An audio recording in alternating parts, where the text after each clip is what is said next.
High বন্ধুরা, আমি আছি ডিউটিতে। এটা হচ্ছে আমাদের হসপিটালের গণপতি টেম্পল।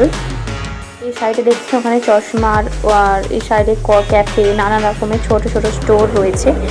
আর এই দেখুন, আমি যাচ্ছি কফি নিতে। আর না, কফি করি।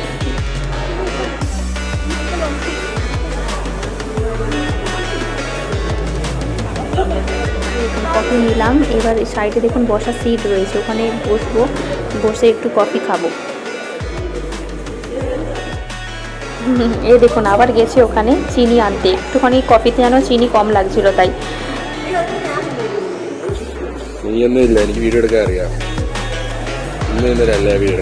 একটা মালয়ালি ভাই বলছে, দিদি তোমার ভিডিও করছে কিন্তু। দিদিটা খুব মাথা যন্ত্রণা করছে, তাই একটা কফির দরকার আছে। এই যে কফি শপ থেকে একটা কফি নিলাম। কফি খেলে যদিও একটু কমে মাথা যন্ত্রণা।